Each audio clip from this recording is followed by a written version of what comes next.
Hi, this is Phoebus Apollo back again for another episode of my video blog series. I just wanted to take a quick moment to sort of explain what I'm doing with my video series at the moment. My plan is right now is the last episode was like 3 different segments, and I want to do 2 to 3 different segments per show. But what I'm going to do is every time I have something to talk about, I'm going to do a film. And if it's long enough, I'll make it its own video blog. And if it's not long enough, I'll just do a couple more and then post whatever it gets. So I'm not going to really have a fixed schedule for posting, but once a week I'm expecting to kind of sit down and do something, and then I just post whatever comes out. And again, I just want to reiterate, and you'll hear me probably explain this a couple times through all the different videos, is that my video blog series is just it's a stream of consciousness, sort of like sitting down out of my mind into video to clarify my ideas on things, to sort of lay things out that I normally wouldn't lay out otherwise. Like I said in my last episode, I have a very bad memory, and keeping track of all this kind of different stuff is a pain in the neck, and I feel much more like I've put a lot more thought into it when I do a video blog, and I figure if I'm going to make a video just to do that, why not share it to everybody and see if they have any sort of original thoughts or ideas or something to come from it. So, and that's all I hope people get from it, so feel free to just watch this and let me know what you think. Just wanted to take a quick segment to look at a situation with an online website called Demonoid. For those of you who don't know, Demonoid is a BitTorrent tracker. BitTorrent is a common file sharing platform for people. The way BitTorrent works is it takes little bits of things that you are sharing. Basically, you only share a text file that communicates to everyone where to meet up, so IP addresses can change the data back and forth. And you actually only share little bits of the files at a time, and the files are never centrally stored anywhere.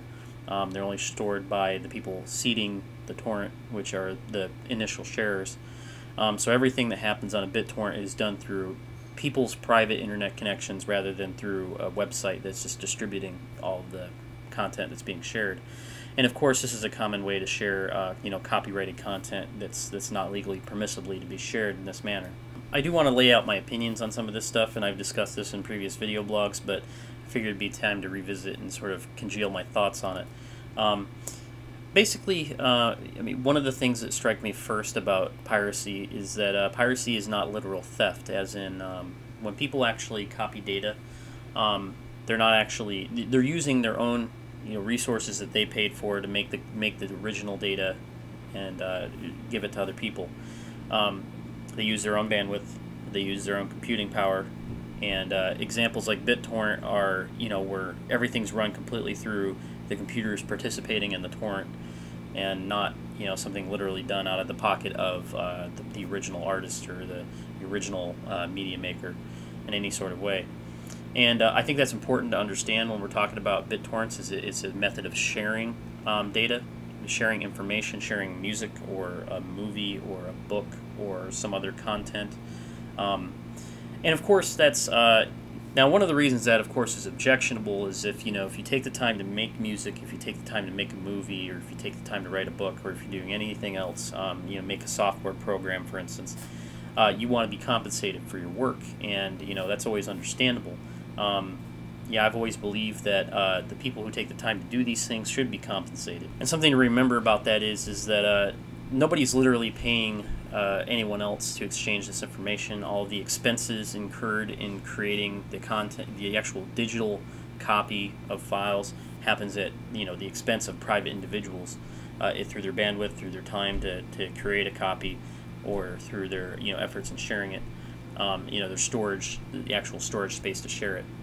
And I think that's something that people need to understand is that it's not quite the same as walking into a store and taking a CD, in which case people were paid to physically fabricate the disc. People were paid to distribute it and take it to a store, and it's that physical product, and you can't get it back once it's made. If you make a digital copy, digital copies can be made indefinitely through the expense of private people. Another thing is in our increasingly digital world, there are more and more uses for digital content rather than physical media, such as discs, Blu-ray movies. There's less and less importance for those things as digital streaming. Internet speeds are going up to coming up to par to stream high definition video sources, to stream music. More and more there's services available that are free to people or cost very little, where things can be stored on cloud networks, I mean, computers that are just on the internet to, allow you to share content for yourself. And a lot of these services can't really be fully used by buying licensed digital copies of media. There are sources to buy digital copies of media, and such as iTunes and the Microsoft Zune network. You can do movie rentals. You can do Netflix and Hulu allow you to stream a lot of content. These services are all really great, and I encourage people to use these kind of services. However, there are restrictions inherently in using them. You really can't record the media in any sort of format. That's part of the licensing restrictions. And what it really boils down to, though, is that you're going to pay money to get something you cannot fully use in the way you necessarily want to. A lot of times you may be happy with the resources, like, let's say, of iTunes. We'll just use that as an example. You might be happy with using the iTunes network to, and the software to load up your songs and distribute them. But, if you have a generic MP3 player, you're going to have to take time to convert that to a different platform out of the media format that iTunes originally puts it in. And originally, even if I haven't really used iTunes specifically much, so maybe this isn't a really great example, I believe the software actually can convert the media to whatever sort of format you need. But in the end, you're always doing some extra effort to take something you paid for to make it usable, rather than just having it be a free and open format. And the reason it's not ever a free and open format to start with is because the licensing restrictions that these companies that are trying to distribute their media, very concerned that this media is just going to become pirated at some point. And I really think one of the things to keep in mind is that piracy is not easy or possible to stop. With information can be shared freely in any number of different ways, and the more complicated you make it, obviously, the less likely it is the average person's going to do it. But I think you'll find, though, that if people have the time and the means, they will always make digital copies. And most of the time, the original reason that somebody will make a copy of something will not be to share it. Most of the time, the original purpose that somebody will make a copy of something will be to use it for themselves. And I believe in a lot of ways, if you take the time to pay for licensed content, you should have the right to use it as you please for yourself, just as long as you're not taking something that's licensed that you're paying the license for and then reselling it to somebody else, which in sharing communities nobody ever really does. There are definitely places where stuff like that happens, but it's not that common.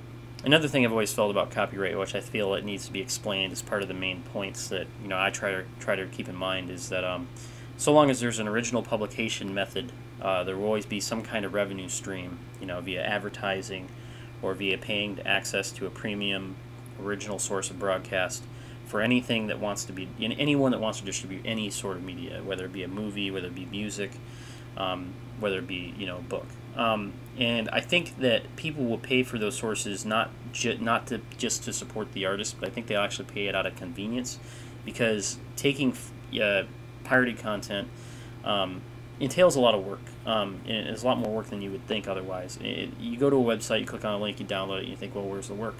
Well, categorizing content, producing metadata for the content, making sure that it's in the formats that you want to use for all your devices, and that those devices all have common formats for everything, becomes a very tedious task. Categorizing, if you do a lot of downloading, you'll download 10 to 20 gigabytes of data really quickly, and that is tedious to manage. A lot of the times, I think people will find it more convenient to take a source, we'll say like Netflix or Hulu, and simply stream the TV shows and movies that they want to view, rather than download and have a complete library collection of every kind of movie that they want, and then have to store all that in different formats in one system, running it on some certain platform. And there's ways to do that, of course, but I think that the average person would definitely not do that if they have the option just to stream the content freely onto whatever device they're trying to use it on. And the more devices and the more licenses that people have, the more people will pay for these services. There's always going to be a revenue stream there.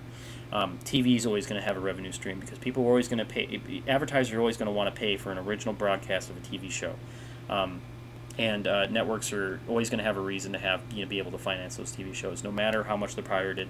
And the recording isn't just something that's done on the end of the consumer. A lot of times, you know, the actual providers will provide means of recording just out of demand for it, like DVR systems.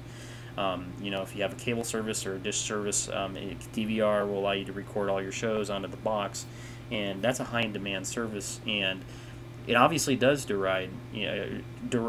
sort of override a lot of the advertising revenue, because people just skip advertisements when they have something recorded. But advertisers, I think, are always going to pay for an original broadcast, because there's always going to be an audience, you know, given the content of the show. There's always going to be audiences for mainstream programming to have, you know, advertising streams, to be watching the original broadcast in an advertisement. But let me get back to Demonoid. Now, Demonoid is a, you know, file sharing, you know, website, and it does have, you know, definitely was loaded up completely to the brim of copyrighted content, and a lot of that stuff was used in illegitimate ways. But for the most part, nothing that was involving, you know, anything really illicit or illegal was allowed on the site. You know, no viruses and no hackers. The problems for Demonoid began around July 25th. The website became unavailable due to a DDoS attack, which is a you know, organized set of computers attacking the website's bandwidth ability to serve data, and overloading its services to shut it down and prevent people from actually accessing it. One of the things that bothers me about this is that the DDoS came in time with a coordinated attack from officials, you know, authorities and Interpol, who came in and actually had the servers taken offline completely to prevent them from, you know, using or accessing the site. And I feel like one thing that there's a lot of money that goes through international copyright enforcement organizations, because they're being paid a lot of money by, you know, it's mostly U.S.-based groups like the RAA and MPAA. They're being paid a lot of money, and nobody has any real oversight on where that money gets spent. And I think, given the timing of the DDoS attack, it's very obvious that it was paid for by an anti-copyright or anti-piracy outfit of some kind. And that money eventually would have come from a U.S. source. And there's been suspicions of this kind of thing happening all the time. You know, torrent websites getting hacked. You know, torrent websites getting attacked by DDoS attacks. And I think that this is, I mean, just based on the timing of it, is pretty evidentiary of the fact that, you know, the money that gets spent to enforce copyright legislation does go to the hands of people who do things like hacking and DDoS attacks. But regardless, an international anti-piracy outfit called IFPI contacts Interpol, and Interpol, around the time of August 3rd, decided to contact Colocal, which is the host of Demonoid, to have it taken offline. And the announcement was made by the Ukrainian Interior Ministry that the website was taken down with the authority of the Ukrainian government, which is where Colocal is located. And this happened right at the same time that the Ukrainian government was sending its first deputy prime minister over to the U.S.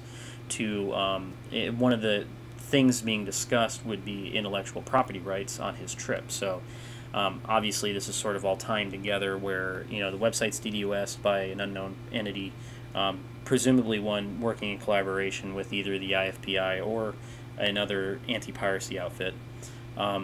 It was taken offline for, you know, probably a week, and then immediately the Ukrainian government got involved and took the website off completely, claimed all the servers, and handed them over to Interpol.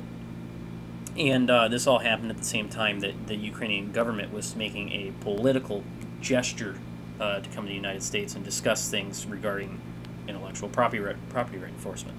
And in this time frame, there's also reports that people in Mexico are being arrested, purportedly people that are administrators of the website. However, there's a lot of rumors going around about what website administrators are saying, because nobody really knows right at the moment, besides people who have really close contacts to the Demonoid administrators, who actually runs Demonoid. But there's purportedly related arrests in Mexico, so it's unknown as to how that's going to affect the website's operation. So I suppose, really, I mean, there's a lot of things that bug me about this, like this approach that people are... Anyone who is for copyright legislation is very permissive about this type of approach. This approach where, you know, we're getting all the governments of the different countries involved to help put an end to these kind of problems. And I really think that it's important to keep in mind that there's a lot of problems that come with copyright enforcement, and I think that a lot of the reasons that people need to take a hard look at copyright legislation is not necessarily because they think there's no role for copyright legislation.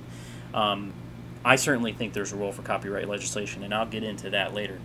But I really think that some of the big problems that happen with it is the fact that there's no oversight to copyright enforcement, and people are allowed to do pretty much anything in the name of copyright enforcement, and that's a huge problem. One particular thing that bugs me about copyright enforcement is the long list of fraudulent claims. Now, one of the biggest supporters of copyright enforcement is the pornography industry, which is not exactly known as one of the most reputable industries. One of the examples of this, which is a very recent example, involves GoldenEye International and Ben Dover. Ben, the first name's Ben, Dover's last name, Productions. Ben Dover Production, you get it, it's like a pun. Basically, GoldenEye International is working with a copyright enforcement group in the UK, and they're working with this Ben Dover company, and on behalf of the Ben Dover company, they're sending out many very random claims that people are pirating, just mass claims that people are pirating pornographic content produced by Ben Dover Productions. Now, the real bogus thing about this is that the legal system, the way this works is, any sort of reply you give to the complaint can be used against you, so you have to be extremely cautious about how you reply to this, or else you could find yourself in a claim that if you don't show up to respond to with legal representation, could just default in their favor. And that's another big problem. If these guys are making fraudulent copyright claims, accusing a lot of people of violating copyright, they really have no risk. There's nothing that's wrong about, from the law's point of view in making the claim, and it can take people a lot of money and time to respond to a lot of illegitimate legal claims. I mean, we already know this in the United States, but it happens all over the world, and it's very common. It's one of the biggest problems with copyright legislation. Copyright legislation, there's no oversight to anybody claiming that something was stolen legitimately. And if you look online, and you can probably find a lot of examples of, for instance, people that are no longer living having to answer to copyright enforcement issues, people who are elderly or disabled or being sued for copyright because they own an internet connection that somebody claimed was a part of a Copyright Infringement Act, which these claims are dubious, and until they actually get to a courtroom, it's hard to challenge them, and it's hard to get lawyers to get everybody to get them to courtrooms. So there's a lot of situations where you might get a default settlement against you because of a legal issue, and that's one of the things a lot of these entities are banking on, is that you'll be able to settle the claim with them before going to court or without having a serious legal defense. And in the event that they are found to be bullshitters, which is what a lot of this stuff is, it's bullshit, there's no real risk. There's no real risk, because in a lot of the legal systems around the world, including a lot of the elements of the U.S. legal system, there's not much risk in actually making a fraudulent claim. You can't really sue someone for the time you lost and the money you might have spent on legal representation in many situations. Another major problem with copyright enforcement legislation is just the fact that a lot of it relies on arbitrary numbers. Claim amounts can be anything. And that's really a big problem, because you're taking something I understand the arbitrary nature of it is rely on the fact that you can't put a distinct price on, a particular song or movie or how many times it's been copied. And if you're trying to make a law where that's illegal or, wrong, you have to have a certain thing where, the person is entitled to certain, damages, exactly. They encourage very vague, not well represented terms to copyright enforcement, and that's something that I think is a big issue that people don't look at very closely. Like, for instance, in the Digital Millennium Copyright Act and all the laws pertaining to it, $150,000 per song per violation could be attributable. And that creates situations where private people can be sued for multi-millions of dollars for just an afternoon of downloading a couple songs here and there. And it's rather ridiculous, and what it does is, they come into court with a huge dollar amount, tens of millions of dollars against a person who doesn't know anything, and they offer to settle out of court for, we'll just say $500,000. And they perceivably are being generous according to the eyes of the law, and it's hard to argue that that $500,000 is an unfair settlement amount. So it puts people in a hard position, and not everybody has the ability to fight against that kind of claim. And I think that's one big problem, is the fact that these numbers are just arbitrary. They're just being made up by an industry that's, trying to use vagueness to represent itself. Like I said to the previous point about where a lot of the claims are just fraudulent bullshit to begin with. Another thing that affects you, as a consumer is that one of the organizations that are have a lot of leverage against them is internet service providers. Internet service providers want to stay out of the copyright dispute because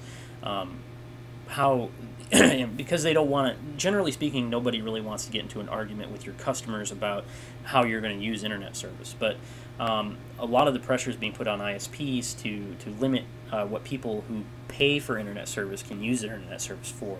And that creates a lot of situations where your internet service is degraded or affected negatively by an internet service provider that's trying to prevent you from using it the way they don't approve of. In a lot of cases, your internet service can be affected, the speeds of your internet service can be affected from 10% to 30% or more by throttling provisions, which only exist because they're trying to limit people from arbitrarily downloading mass amounts of files. It's true that those kind of downloads can affect their network negatively, but they target a wide variety of types of traffic to prevent people from doing that, when they could instead just look at the overall usage of a particular consumer and base a judgment on throttling based on that, if throttling is even really necessary, which it really isn't for the most part. Another problem that copyright legislation people need, if you're really going to be pro-copyright, you've got to look at how you apply it into law. And one thing that I really would point out is that a lot of the legislation regarding copyright enforcement is vague, and it exerts a wide range of authorities over random things, and it has no provisions whatsoever to prevent it from being abused.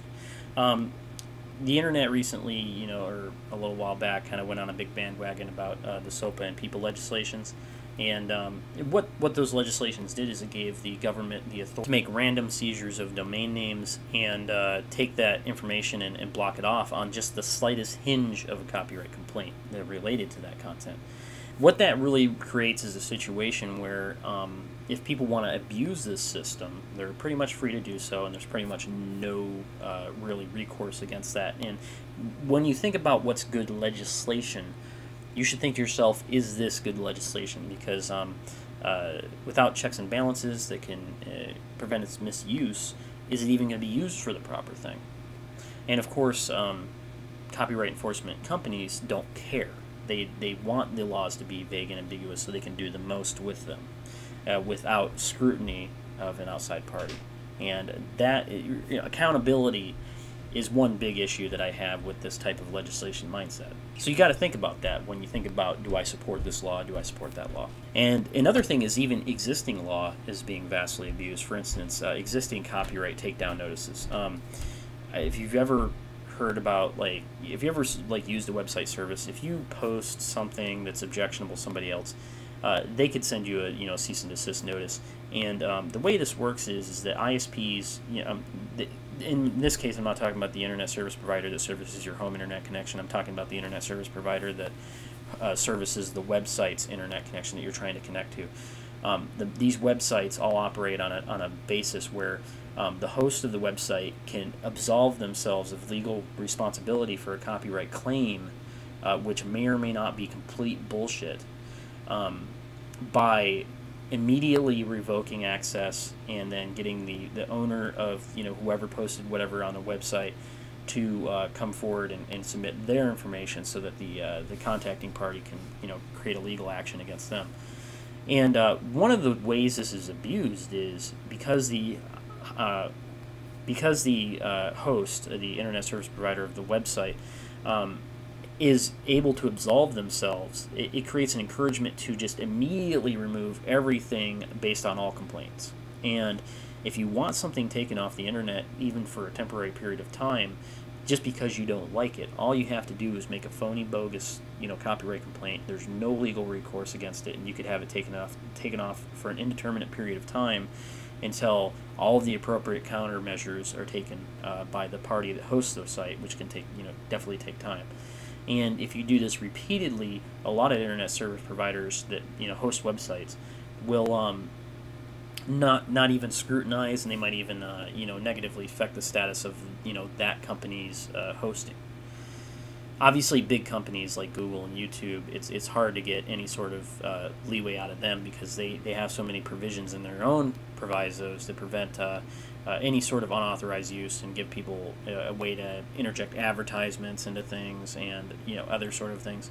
But small independent websites, oftentimes, like if you had a personal website, it would be a severe inconvenience to respond to these fraudulent, even if they were completely fraudulent claims. And that's another problem. That's a real world example of a problem. I've actually responded to these kind of complaints myself. Usually I'm able to get them written off, largely, but going through the whole process is annoying.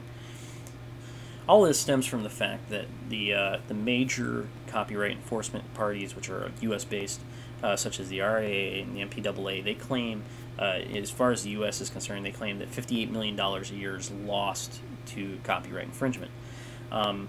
A lot of that is bogus because if you look at the movie industry, if you look at the music industry, interest in paid content, premium content, is gone up, if anything. One of the big problems was as ripping movie film to a digital format to leak it on the internet became more popular and became more common. People were afraid people would stop going to movies because they would just download the movie and watch it at home. But I think that if anything, if you look at movie performance in terms of dollar amounts and big summer blockbusters, every year since it has gone up, and it has gone up in spite of any sort of copyright enforcement for it. If anything, there's a very strong argument that people being able to freely download previous movies, for instance, previous song histories from artists or previous books, can generate a considerable amount of interest in buying a new release, original release of a book or movie or music or song or album or whatever. And those things are just gleaned over when we make up arbitrary numbers about how it affects the economy. For instance, the Avengers movie, we'll say. The Avengers movie was a huge commercial success. I think it was one of the highest grossing movies of all time, basically, as all movies are always, it seems like every year, the next big summer blockbuster is the highest grossing movie of all time. Well, I mean, in my opinion, it's very possible that people being able to download the original 2 Iron Man movies, Captain America and Thor, to actually and the Hulk. I don't know if that was necessarily as related, but being able to watch those movies via download probably generated considerable revenue for people who wanted to go see the film and the movie. I guarantee you that not everyone who went to see that movie rented every one of those movies from previous source to watch them. For the people that actually watched all of the previous movies, I guarantee you that did not happen.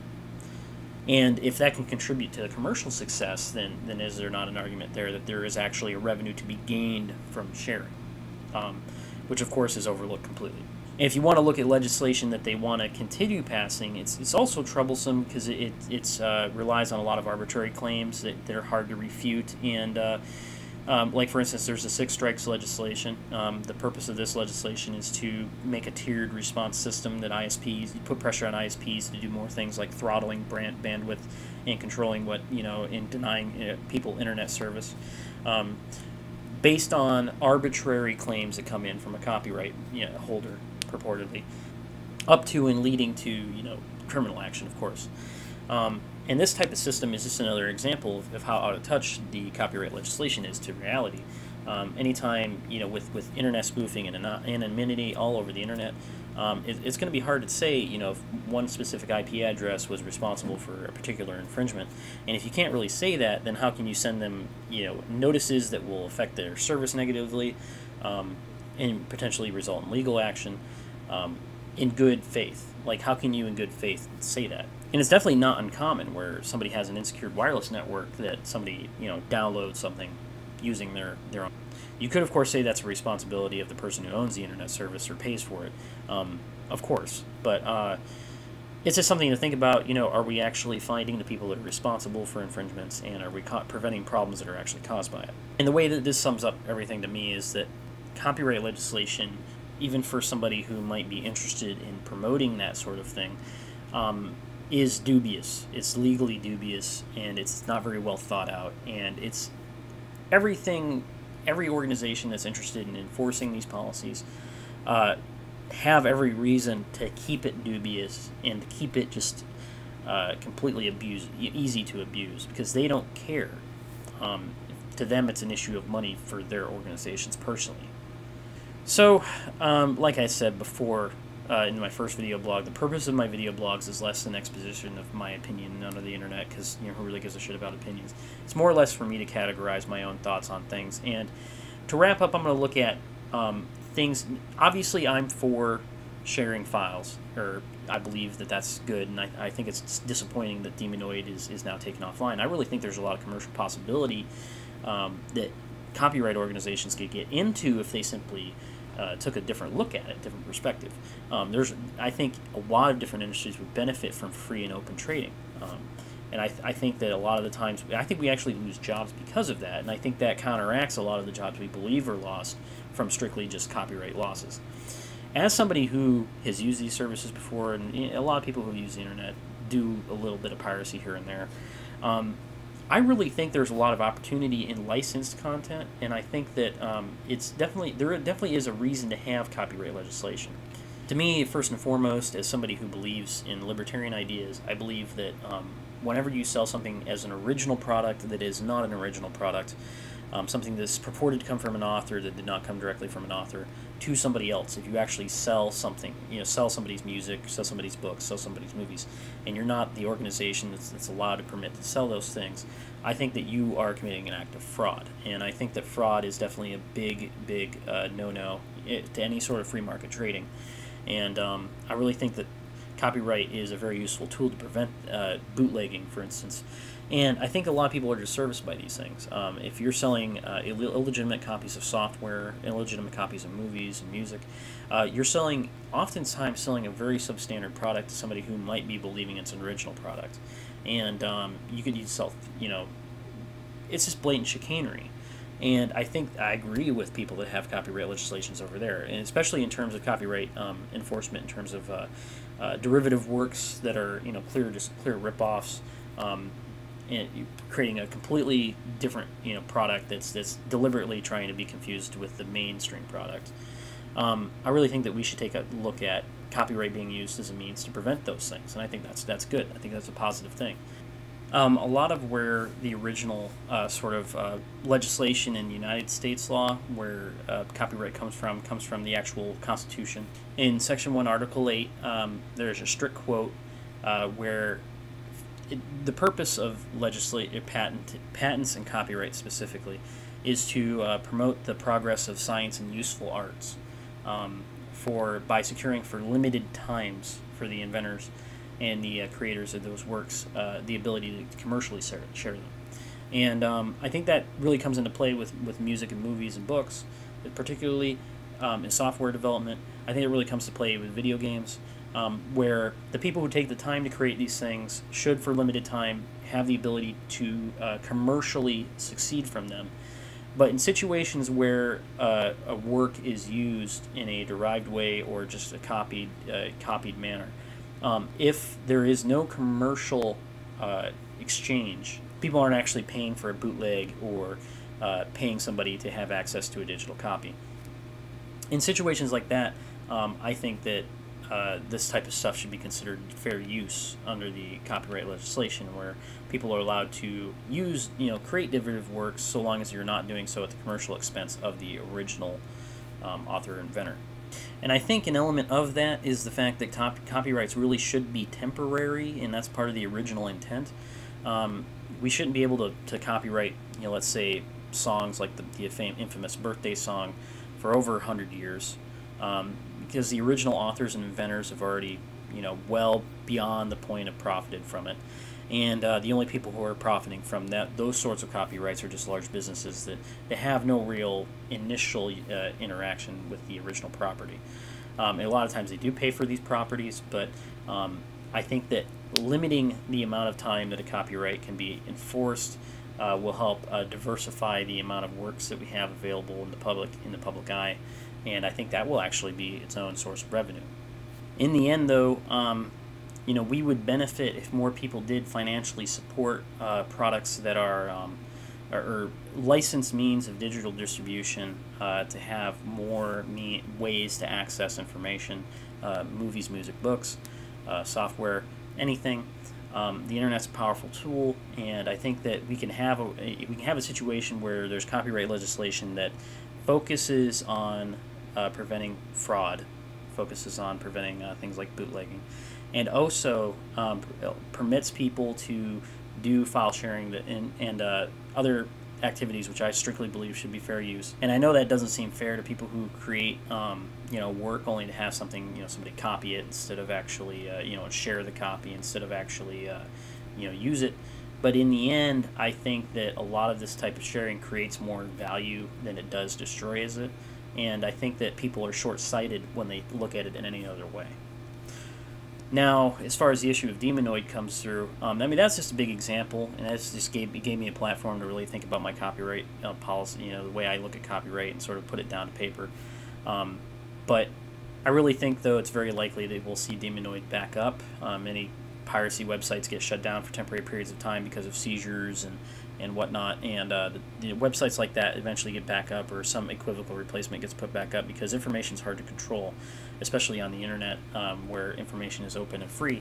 And when you have a lot of open access to information, you're going to see that things like websites that share torrents, where a lot of the trading of information happens between computers directly rather than one centralized source that can just be cut off.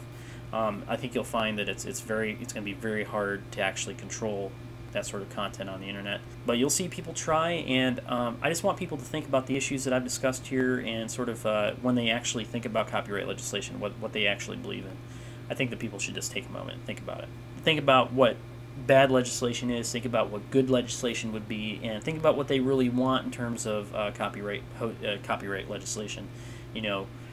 To me, copyright exists as a means for original authors, inventors, etc. to profit from their works, and it's not there to help a big business. Obviously, anytime an author is able to publish a popular work, it does benefit big businesses, but I don't think it's there strictly to benefit big businesses. I think it's there strictly to benefit the people who put the time to work in, the actual original creators. And beyond that, I am not that concerned about having copyrights enforced. And more importantly, I'm not that concerned about indefinite copyright renewal, and I'm also not that concerned about having vague, arbitrary rules to enforce copyright policies, because these will be abused, and it's very disappointing whenever something like that is abused. And I think it's a proxy issue. It's not as important as things that affect our country, as things that affect our the world at large, and it's made into a larger issue than it is because there's a lot of financial backing going into the idea of trying to control distribution of media, any kind of media. And so long as we have people seeing dollar signs, we'll have people that are lobbying for copyright legislation, that are lobbying for more government controls. And I really think we just need to take a step back and look at what we really want. And I think people need to look at it from multiple points of view. If there's any point to this segment, it's just to give people a chance to look at it from different points of view, and hopefully they can come to a good informed opinion for themselves. Alright, I just wanted to say thank you guys for watching. If you have any sort of comments, leave them on my YouTube channel or on my Facebook or Twitter. Just don't expect me to ever comment back, because I rarely ever do. And I hope you look forward to seeing other little expositions of my ideas and thoughts on things, random things, as they come along. And hopefully next time I'll have a couple different topics rather than just the one. And let me take a second to introduce you to a friend of mine. Gotcha. This is Miss Moxie. This is my pal. She likes to spend some time around here. You'll see her poke around every now and again and interrupt my different video skits. And she's kind of a pain in the ass. Say something. You want to say something? No, that'd be rude. Alrighty, guys. Take it easy. Bye.